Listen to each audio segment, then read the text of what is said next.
ICC మహిళల one day ప్రపంచ కప్లో మన భారత మహిళల జట్టు న్యూజిలాండ్ పైన విక్టరీ కొట్టి సెమీస్కి అయితే దూసుకెళ్లింది.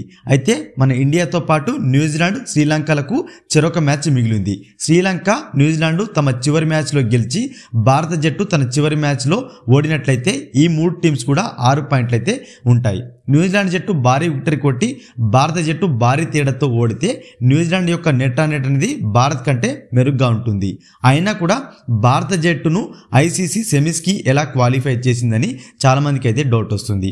ఐసీసీ టోర్నీలలో నాకౌట్ స్టేజ్కి నెట్ రన్ రేట్ చూసి పంపుతారని అందరు అనుకుంటారు. కానీ ఐసీసీ రూల్ ప్రకారం ముందు ఎవరు ఎక్కువ మ్యాచ్లు గెలిచారో చూస్తారు. అవి సమానం అయినప్పుడే నెట్ రన్ రేట్ చూస్తారు. ఇక్కడ మనం గమనిస్తే మన టీమిండియాకు ఇప్పటికే 3 విజయాలు ఉన్నాయి. బంగ్లాతో ఓడినప్పటికీ 3 విజయాలు అయితే భారత్ ఖాతాలో ఉన్నాయి. అదేవిధంగా న్యూజిలాండ్ శ్రీలంక జట్లు తమ చివరి మ్యాచ్లో గెలిచినప్పటికీ ఆయా జట్ల ఖాతాలో 2 విజయాలు మాత్రమే ఉంటాయి. ఈ 2 జట్ల యొక్క మ్యాచ్లు ఎక్కువగా వర్షం వల్ల రద్దవడంతో పాయింట్లు మాత్రమే వచ్చి చేరాయి. భారత జట్టు ఎక్కువ విజయాలు 3 విజయాలతో సెమీస్కి ఇప్పటికే క్వాలిఫై అయిందన్నమాట. ఈ శ్రీలంక న్యూజిలాండ్ జట్లు భారత్ కంటే ఎక్కువ మెరుగ్గా నెట్ రన్ రేట్ సాధించినప్పటికీ సెమీస్కు క్వాలిఫై కాలేవు. ఎందుకంటే అవి 2 గెలిచిన మ్యాచ్ల విజయాల సంఖ్య తక్కువగా ఉంది. ఈ విధంగా భారత జట్టు ఈసారి సెమీస్కి అయితే క్వాలిఫై అయింది. ఫ్రెండ్స్, వీడియో కనుక నచ్చినట్లయితే లైక్ చేయండి. మరిన్ని క్రికెట్ అప్డేట్స్ కోసం మన ఛానల్ని సబ్స్క్రైబ్ చేసుకొని పక్కనున్న బెల్ బటన్ క్లిక్ చేయండి ఫ్రెండ్స్.